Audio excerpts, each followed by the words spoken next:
Hi, this is Matt McCormick. I'm in the Department of Philosophy at California State University, Sacramento. This is a lecture on Peterson, Chapter 4. The book is Introduction to Decision Theory. The chapter is called Decisions Under Risk. This is my first lecture of probably two lectures on this chapter, and the topic is the expected value theorem. So let's dive in. We've already seen and talked at length about the expected value theorem, about the rule.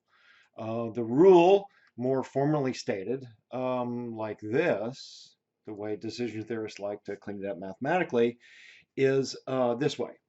Let A be an action with a set of utility outcomes, B, C, D, E, etc., out to N, where each one of those will occur with a probability P sub B, P sub C, P sub D, P sub E, P sub N. So there's a probability attached to each one of these possible outcomes. You're going to do an action A. It's going to have these consequences, B through N. And we can assign in these kinds of decisions under known risk cases, to cases where we know what the probable outcomes are, we can assign probabilities to those. So I'm going to act in this way. I'm gonna put a single bullet in the revolver in the chamber of a six chamber revolver. I'm gonna spin it. I'm gonna point it and pull the trigger. Okay, so there's one of six things that can happen. The bullet can fire, or I can hit one of those other empty chambers, and we assign a 1/6 probability each one of those outcomes. Right, so my action is pulling that trigger. So formally stated then, the expected value theorem is this thing. It says that the expected value of action A is this weighted average of the various outcomes of A, where we use the big capital letters B, C, D, E to represent the utility or the value, maybe the money, or maybe the consequences, just some units. So the things in the parentheses are some units that we attach some value to, and there's probabilities attached to each. So it actually makes sense when you think about it. Like it's a weighted average. How is it weighted? It's weighted according to the distribution of probabilities for the outcomes. So action A, what will action A produce? It will produce a weighted average of all of those consequences where they're weighted according to their various different probabilities. So for instance, winning at roulette is a 1 in 36 probability. There's actually 38 slots on a roulette wheel, but if if the ball lands in either of those green zeros, the 0 or the 0, the house takes it. So there's only 36 slots in which you can possibly win. And the way it usually set up is that the payout is 35 times what you bet, plus your bet back. So if you successfully pick black 6 and it lands in black 6, you get 36 bucks back. So there's what's the expected value of playing roulette? Playing $1 roulette is a 1 in 38 chance of getting $35 plus $1. And there's a 36 out of 38 chance that you'll be out $1. So when you run the numbers on that, the expected value, the weighted average of playing roulette is minus 2 cents. Well, what's that mean? That means on average that you pay 2 cents per round to play roulette. Now, sometimes maybe you walked up to the roulette table, you put your dollar down, and you landed on black 6, and they handed you your 36 bucks. Okay, so the smart thing to do there, I suppose, is to walk away. You just hit this little sort of probability bubble. You happen to win.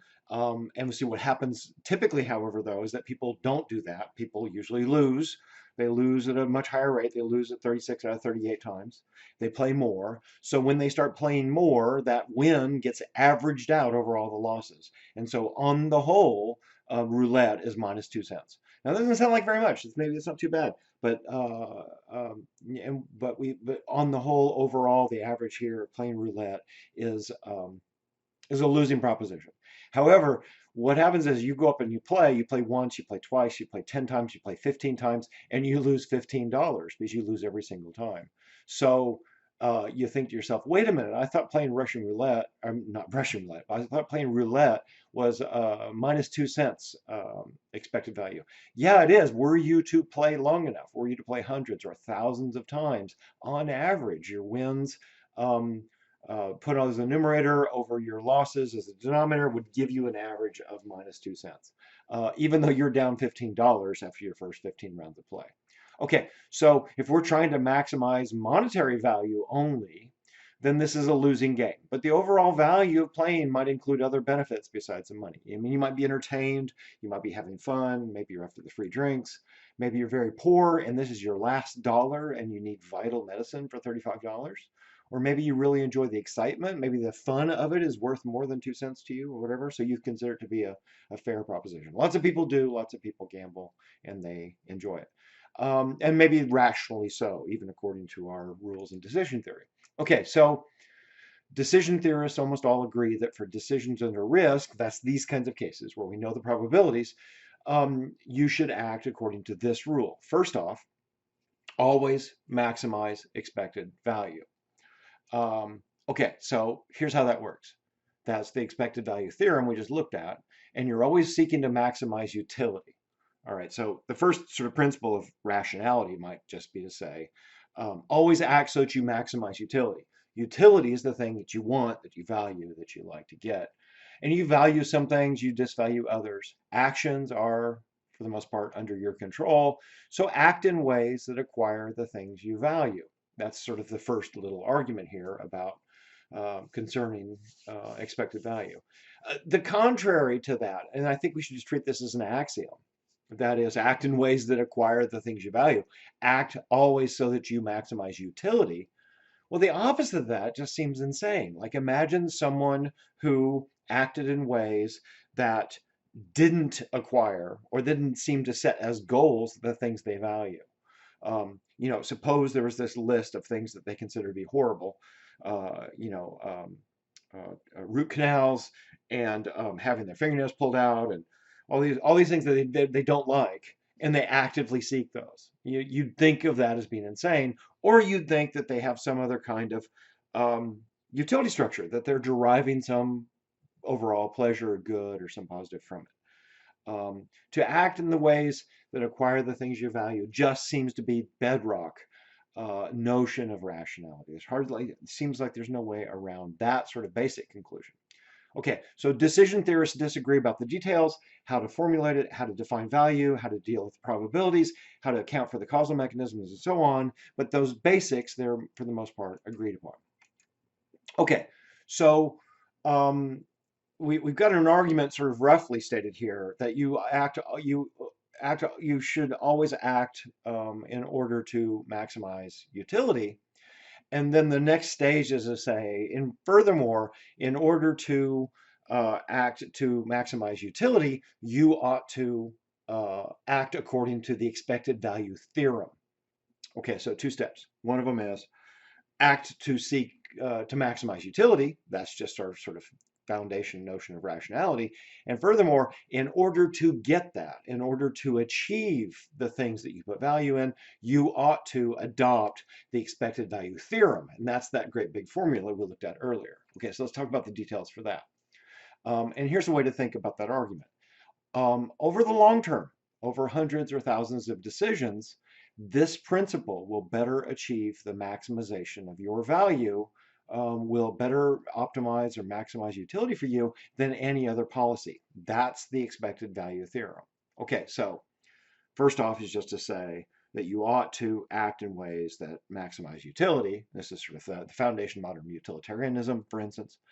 And furthermore, in order to do that, you should adopt this policy that in cases where you're making decisions, where you can assign utilities to the outcomes, and you've got some notion of the probabilities of those utilities, then you ought to run this formula, run this notion, run this theorem in order to decide which action is better. What's the best choice? Okay, so I want to look at sort of arguments, rationales for that, for adopting that policy. And as you'll see, there seems to be some really good reasons for adopting the policy, but there seems to be some powerful exceptions. And so Peterson's chapter 4 is dedicated to sort of summarizing some of the informal arguments for and informal objections against, and then formal arguments in favor of expected value theory. So the second lecture in the series will be about the formal arguments for expected value theorem. Okay, decision theorists typically don't express a view about whether you should value the things that you value. They operate with this assumption. Given that you want things, whatever they are, and given that you have information about achieving them and means at your disposal to act toward them, then there are better and worse ways to decide. Okay, so decision theory is, for the most part, preoccupied with instrumental rationality, not sort of intrinsic or ultimate rationality. And I'll show you why here in a second. So the idea is, whatever your goals may be, if you want to be a really good serial killer, or if you want to be a really good fascist dictator, or you want to be a really good, Buddhist monk, there are better and worse ways to achieve those sets of goals that those different roles have associated with them. Okay, so that's what I mean by instrumental value. That instrumental rationality is the study and the analysis of, given that we've got some goal, whatever it might be, what is the optimal way to achieve that goal? Okay, so let's talk about that. And one of the reasons we separate instrumental from ultimate rationality here, or intrinsic rationality, is that there's a great big discussion to be had in the background here. And in fact, lots of our ethics courses, especially the theoretical ethics courses, tackle this topic. So this class is more about instrumental rationality, practical rationality versus intrinsic rationality. And one way to think about this in modern terms has come out in artificial intelligence discussions. So here's a question. Does possessing more rationality or more intelligence, more IQ, or more information, or a more accurate model of the world lead agents to converge on certain goals? That is, were you to have all these really different people all over the globe, for instance, and as they get smarter and smarter, suppose we've got a dozen people located in radically different cultures and times on planet Earth during human history, and suppose they all have, IQs over 180, like Kant's one of these people, or Aristotle's one of these people, which is interesting. Do those people, in virtue of being smarter, of being more rational, being more intelligent, do they, in virtue of having that higher power mind, inevitably converge on the same sorts of goals or conclusions about what they ought to be striving for in their lives? Or can intelligence or IQ, rationality, and I won't make an elaborate theory about the differences between those right now, or can rationality be teased apart from goals? Which one's true? Are they joined or are they separate? Well, there's at least one modern argument that says that they're separate. Okay, now famously, the cases that the contrary cases, like Aristotle, like Kant, those people held views like this. Are specific goals like eudaimonia, which is the Greek notion for human flourishing, or being moral, or treating people as ends in themselves, that was Kant's maxim, or world peace, are they intrinsically linked to rationality? Does being rational make you converge on one of those as being the thing that you're striving for? And of course, Kant thought so. He thought that treating people as ends in themselves was an intrinsically rational conclusion. It was the only conclusion you could come to. And Aristotle, argued for eudaimonia as being the ultimate goal of life. So those are people who denied the orthogonality thesis. But we've got modern thinkers, like Nick Bostrom, for instance, who wrote this famous book about artificial intelligence, who says that the answer to this question is no. Rationality and goals are orthogonal. And what that means is that you could attach any level of rationality with any goal, and they can vary across each other. The goals could go wherever, and rationality can go up indefinitely. And there's nothing about rationality itself that forces or makes the thinker converge on a particular goal. That's what orthogonality means here, that they diverge. Those two diverge. Whereas some famous thinkers in history have denied the orthogonality thesis and think that rationality and goals converge. Okay, so you can think of it as the evil supervillain thesis. Any level of intelligence or rationality can be combined with any goals. That's the view like Bostrom has. And that's sort of the operating assumption, or at least that question is left open by decision theorists. They're just thinking about the refined or narrower project of, given I've got a goal, what's the optimal way to get there, and can we come up with a formal proof, a mathematical or quantified proof about what are the optimal ways to achieve a goal, whatever it might be. Okay, so you can just think of them as being operating, working on a different question. Okay, so a bit more background here. What's value? Hard question, right? Why do you like chocolate? Well, I enjoy chocolate. It tastes good. It feels good. Pleasure is valuable. Mill famously is famous for sort of having asserted, look, the things you value are the things that give you pleasure, that you derive pleasure from it. And if you have to ask why is pleasure good, then there's just you're not understanding the question. There's just something sort of rock bottom or axiomatic about that. So value is the thing that we want, the thing that we value, the thing that we seek after.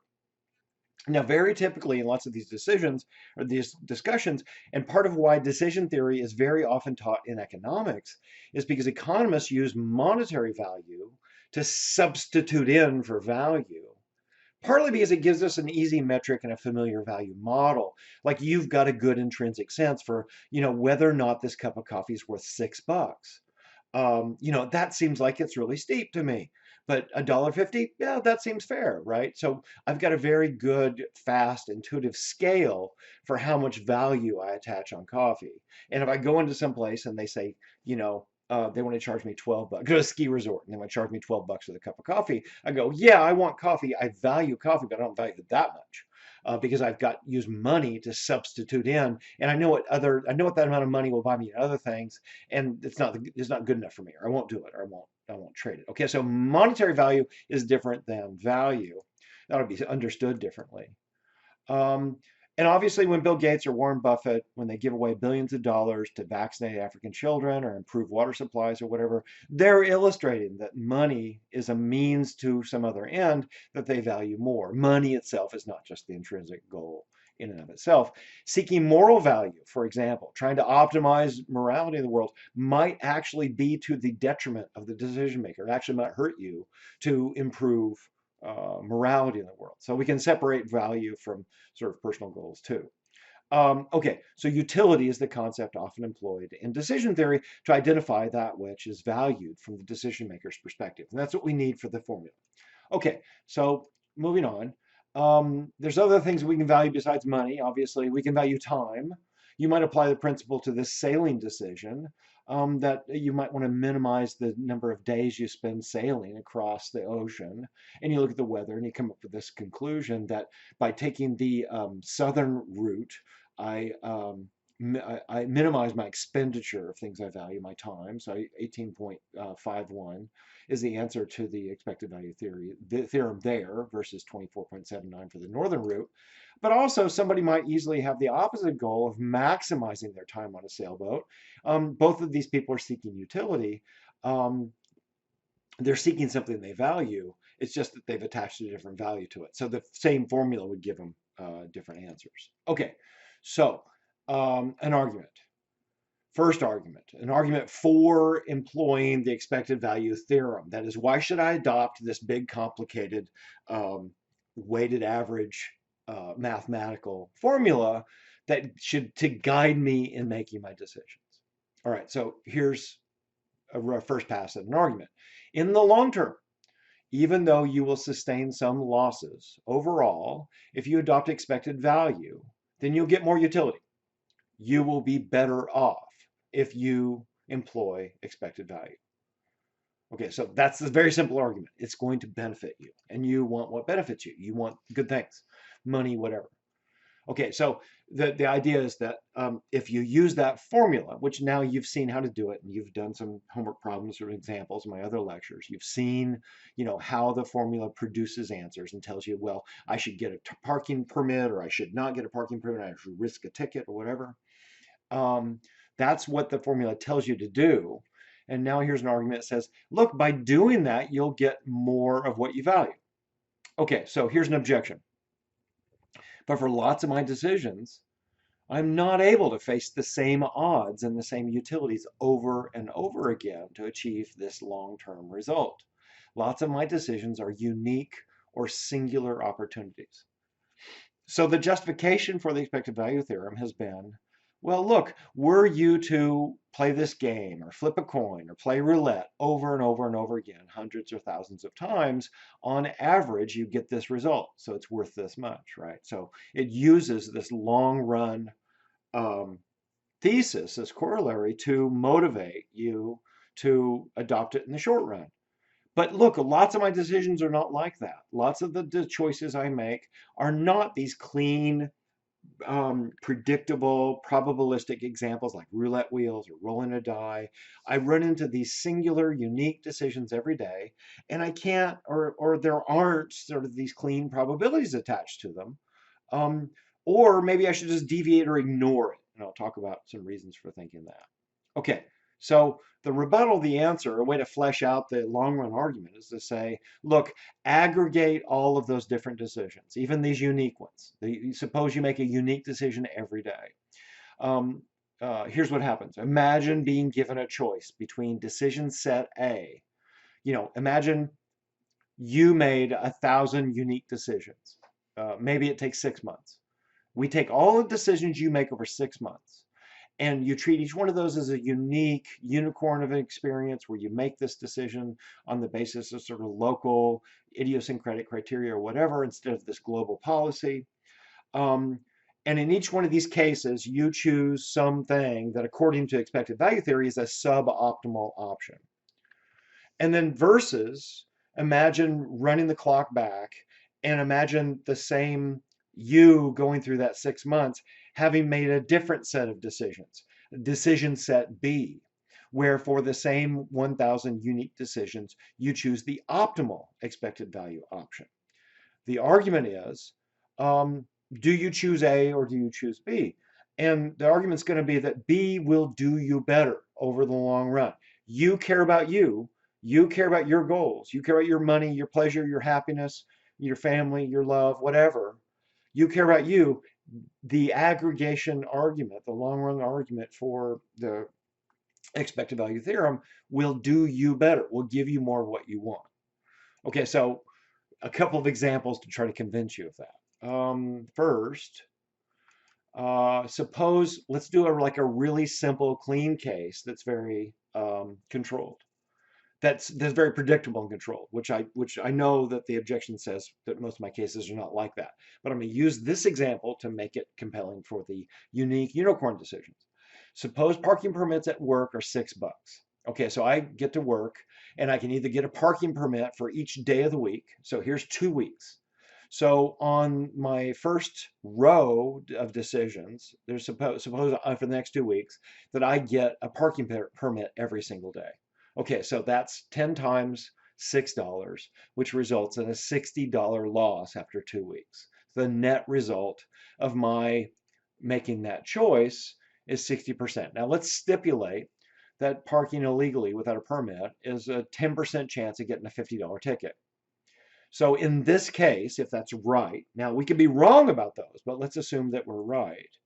If there's a 10% chance I'm going to get a $50 ticket, then each day I'm running, expected value says, I'm running minus $5, the expected value of that choice. Okay, so I pull up, I park my car, I look at the permit machine, I run this in my head, and I go, nope, I'm not going to do it. I walk off. Expected value says that just cost me $5. Now, did it actually? Well, no, probably in the way I've shown it here for the next 2 weeks. On most of those days, I'm going to do that. And since there's a 90% chance I'm not going to get caught, most of the days I'll come back out and there'll be no ticket. But then next Monday, I'm going to come out and there it is, there's the ticket. And I'm like, oh, I should have gotten a parking permit. Oh, that was stupid. Okay, so that's called hindsight bias, and that's a mistake. That thing I just said, oh, I should have gotten a permit. No, you shouldn't have. Expected value theorem says stick to your guns. You take that $50 ticket and then you do the same damn thing tomorrow and Wednesday and Thursday and Friday, and then look at the result. So if we got our numbers right, if the probability of getting a ticket is 10%, then over the course of 2 weeks, the aggregated decision here cost you $50. So after after 2 weeks, this person is now down $50 versus down $60. So that guy is $10 richer at the end of that decision. Even though on Monday he had this sinking feeling like, oh, I did the wrong thing. I should have gotten a permit. No, you shouldn't have gotten a permit. That costs you more overall. The policy, the long-term decision here, the aggregation of all these decisions over time says that you ought to, if this case is stable and like this, you ought to just suck it up and pay the ticket. And when you get when you have one of these bad things happen to you, you just pay the ticket and keep going on because you're making your decisions in a bigger framework now. Okay, so the idea then is that you should aggregate. And here, a risk policy is a fast, effective, and demonstrably better way to acquire utility. Okay, now that's for the unique case where we've got a stable instance with all these predictable probabilities. But look, the same thing goes for different unique decisions too. That is, somebody comes back at this objection I offered earlier and says, but life isn't stable and uniform like that, and I feel risk averse. I'll pay more to minimize exposure to feel safe. I want to feel more certain. It's okay, I don't mind. I'll pay the little bit extra because I like having that feeling. Maybe it's irrational. So I'm going to ignore expected value theorem. But see, what happens is that the failure to maximize here accumulates across decisions over time.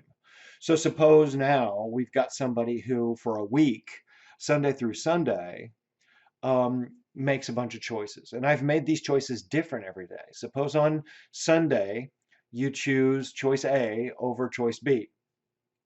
On Monday, sorry, okay, so we can do it that way. So on Monday, you choose choice A over B, and on Tuesday, you choose A over B, and Wednesday, you choose A over B, and so on, right? Where choice B, according to the expected value theorem, says, you know, you should have gambled. You should have gambled on the 105 possible liability versus the minus 90, and so on. So I don't know what these are. We can make these be anything. We make this be a parking ticket. We can make it be in you refusing to get the buyer protection plan on your computer when you buy it at Best Buy. We can make it be about refusing to carry a coffee stamp card in your wallet when you buy coffee or whatever. It can be about time, it can be about money, about whatever. But just imagine somebody who regularly ignores expected value and makes these sort of unique one-off decisions locally that don't aggregate and don't think about the long-term net effect versus somebody who slavishly adheres to expected value theorem. And then the result is that over here, by the end of that set of choices, if the person A, choice A person, is now in the hole $203 and down by 4 hours versus the choice B person is in the hole $171 and is down by 3.3 hours. So that this person B, after the course of a week, has got what, 35 more dollars and 3/4 of an hour more of their life back. They've got more money, more time, more of what they want as a result of making those decisions. That even when they seem to be singular and unique, these decisions aggregate over time, and that by doing it over and over again, even though you may never come back to this situation, you don't have to make it a policy about parking permits. You may never come back to the same sort of circumstance or the same kind of decision again in your life. But if you have some fair estimation about the probabilities of it, you make the decision according to expected value, and then you keep moving. And you do that again and again and again. And sometimes you lose, but you realize I'm aggregating over the long term, so I just pay it up. I just, I fork it over, I pay the bill, and I keep moving because my policy is a rational policy, and my policy always is the demonstrably better way to maximize utility over time. Okay, so that's the sort of more embellished or more fleshed out version of the long run argument. And the idea is that the expected value theorem policy keeps you from making local choices that are poor globally. It makes you think about the long-term effect of these decisions. Okay, so predictably then you get this outcome. What's it imply for you drinking beer or eating bacon or smoking cigarettes? Well, look, these choices, when aggregated, take years off your life, and we know that, right? I know that. I drink beer. Uh, Eat bacon very rarely for just this reason, right? That doing that over and over again. And here, the thing is, you're pretty bad at keeping track of how often you do things that you shouldn't do, or how often you do things that you do. Like if I asked you, how often do you work out and for how long do you work out, you'll probably overstate it and state too much. And if I ask you how often you have bacon, you'll probably understate it because you have feelings about all that, right? So the expected value theorem gives us sort of the predictable answer here that you ought to reduce, overall beer or bacon or cigarettes. There's a whole bunch of assumptions built in the background here because it might not be that that just extending your life is the most valuable thing to you. Like there's some research that shows that with mice, for instance, that if you put them on a starvation diet where you feed them like 60% of what they would eat if you just let them eat freely, that it actually adds like 40%, 50% time to their lives. So in the lab, you can do this thing where you make these mice live 40% longer than they would have otherwise. Okay, so the question becomes, and we don't know about this with humans, and there's some people who are trying to do it, but suppose I made you this deal, I offered you this, right? Um, we will add 10 years to your life, but you have to give up all these things you enjoy eating, and you only get to eat 60% as much as you eat now forever. Highly controlled, completely reduced diet. Is it worth it? Um, and it and that's a reasonable question to ask, where worth or the value here of what you're getting is. You might feel like, well, look, 80 years of suffering is not as good as 60 years of pleasure. And that's still somebody who's operating with this assumption in the background that I should always seek to maximize utility. It's just a question of what's the best policy that achieves it, or what's the best way to facilitate maximizing utility. All right, so expected value theorem has an impact on these kinds of decisions, was all I wanted to say here. By cutting off years of your life. That's important. Okay, and part of the argument here, again, is this law of large numbers. And the idea is that if you repeat a random experiment n number of times, with each trial having a p probability of leading the outcome s, then over the long term, as the number of trials reaches infinity, the difference between the actual distribution of outcomes and p converges to zero. Okay, it's a very fancy way of saying this. If I start flipping a coin, if I flip it once, I'm not getting a 50-50 distribution. If I flip it 5 times, I might get 5 heads. So you figure a coin has probability of 0.5 of being heads or tails. And what this says is that in the short run, when you flip a coin, you'll see some deviations from that distribution. But as you get out to infinity, that distribution of heads and tails for your coin flips will converge on 50-50. And the deviation here will collapse, converge to zero. And it'll start looking exactly like the probability distribution should. Okay, so real life does one thing, and then as we get out to infinity, it converges on this idealized mathematical model. Okay, well, it turns out that's going to be a problem. That's going to be part of the objection, a more expanded objection to expected value theorem. And I'm going to use Peterson here. So Peterson cites John Maynard Keynes, famous economist. Keynes famously objected to the law of large numbers. He said that in the long run, we're all dead. And his point was that you don't have infinity to work this all out or to count on these outcomes. Keynes's point was that no real life decision maker will ever face any decision an infinite number of times. Hence, mathematical facts about what would happen after an infinite number of repetitions are of little normative relevance. A different way to express this concern is the following. Why should one care about what would happen if some condition were to be fulfilled, given that one knows for sure at the time of making the decision that this condition is certainly not to be fulfilled? Personally, says Peterson, I think Keynes was right in questioning the relevance of the law of large numbers. The idea is that look, you don't have infinity to work this out, and to cash out on these probabilities. Your life is short. And by extension, there are opportunities that come up, short-term ones that, what I mean, if I start flipping a coin, I might flip it 10 times and I might get 8 tails. So let's treat tails as losses. Okay, well, what if that little short trial of coin flips, 10 of them, is your life? And you happen to get a string of bad luck. So tails are losses, and you're one of these people who, has a string of bad luck, and you're down by 80% as a result. You're poor, you're impoverished, you're drug addicted, you're heroin addicted, or whatever else.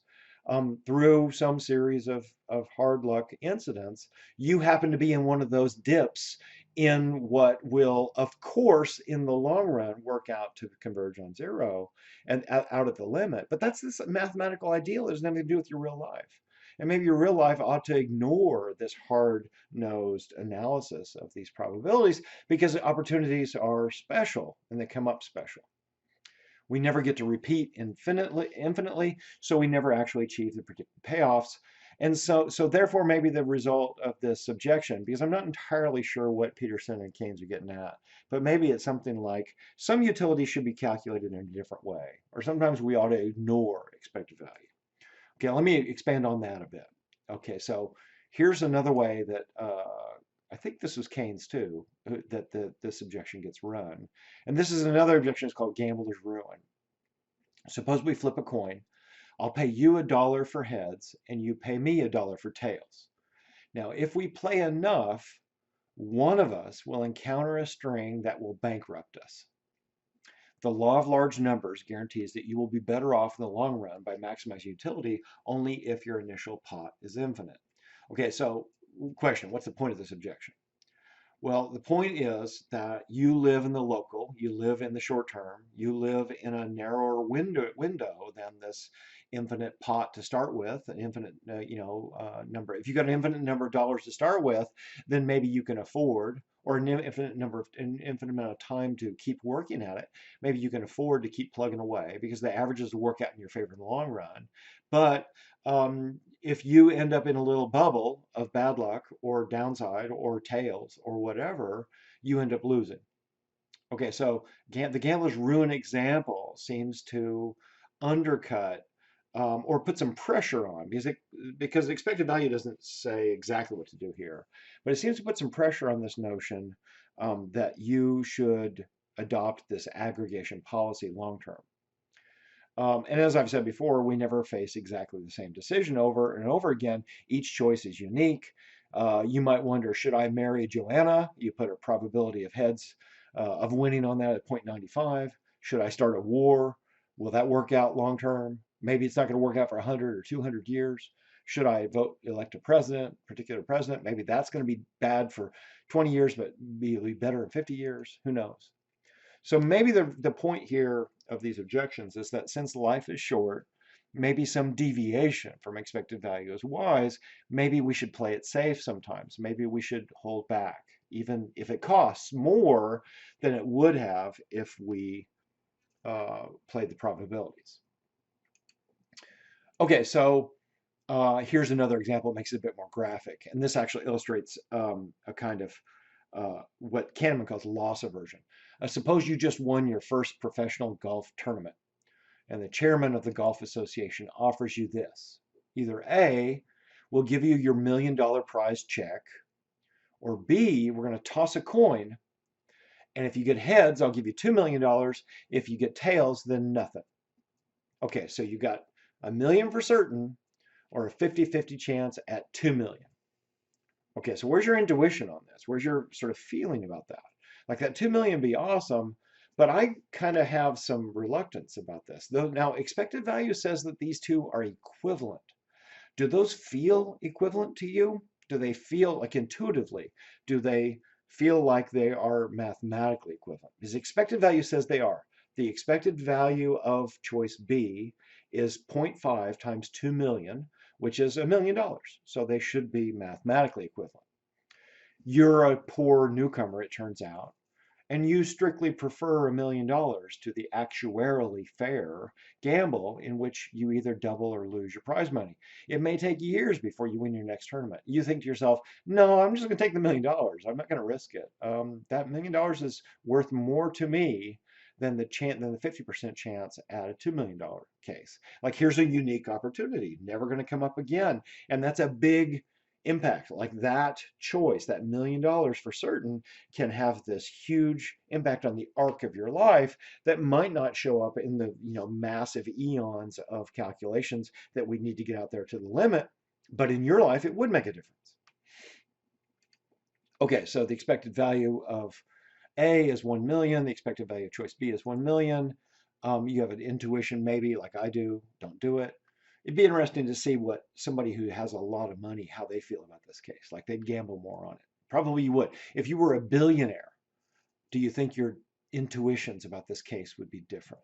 I bet if you had $1 million to spare, you might be more willing to gamble with it. It wouldn't hurt as much. Okay, now here's another question. Suppose that the chairman of the golf association increases the bet. Says, look, if you flip heads, I'm going to give you $3 million. And if you get tails, you get 0. So now the expected value of the bet of the B choice is 1.5 million. It's 50% of $3 million. So now, is that enough to make you swing over? Is that enough to make you sort of go for it? So one question might be, how much do I need to make the bet for you to give up your clutching at that $1 million? Like, what if the chairman said $5 million, $10 million? Flip a coin, you get heads, I'll give you $10 million. Are you going to say, no, I'm going to keep my 1? And at what point would you sort of do it and feel okay about your choice? That's interesting. That's loss aversion, according to Kahneman. And actually, according to classic economic decision theory, according to expected value theory, that would be irrational. It would be irrational to refuse my second bet B here, the $3 million, because the expected value of that second bet is $1.5 million. So it's a better value than you keeping your million. $1 million is not as good as 1.5, so you ought to take the latter case. So we've got, so what's going on here? Like, is this a problem with expected value theory as a way of capturing what the best thing for us to do is? Or is it a problem with our heads, of our intuitions? And a related question that I've thought about a lot in this context is this: is status quo bias a bad thing? That is, you have a preference for keeping things as they are, or loss aversion, where you want to hold on to that $1 million, I don't want to change it. Is conservatism here a mistake? And I'm not sure it is, but expected value theory says that it is, that you'd be making a mistake to walk off from that money. Okay, so let me summarize where we are. We've seen that the axiom of utility theory is this notion that you should always act always so that you maximize utility. That's just what it is to be rational. That's act to seek the things that you attach value to. There's no sense in the alternative. Utility is a way to measure the value that we attach to those things that we desire and we seek. The expected value theorem, it has been argued, is the best way to achieve 1. So adopting that policy about the weighted averages is the best way to get to 1. And we've seen this sort of rough, informal argument that says you ought to aggregate your decisions, even your unique ones, over time in order to achieve 1. Aggregate them according to the expected value theorem. We've considered now a couple of objections. The gambler's ruin objection. Life doesn't allow us to mathematically optimize. This is the Keynesian objection. And it looks like, or maybe like the golf example, we've got to make a choice here, but it looks like maybe some deviations from expected value might be rational. And there's a whole field of work here where people like Kahneman, Tversky, Geiger-Renzer, Thaler and Sunstein are all working out the details of what it is to be rational. And it might be that sometimes being rational turns out deviates from this theorem. But for the time being, what this does is this lets us bootstrap up into decision theory, where we're sort of looking at first the attempt to quantify a rule that will help us maximize utility, and then looking at objections and considering problems and considering ways to tune it. So what we'll do next time then is look at a more formal derivation of the expected value theorem, and then we're looking at actually some paradoxes that it gets us into, and it'll help us unpack rationality in a broader or more deep, more technical and sophisticated sense.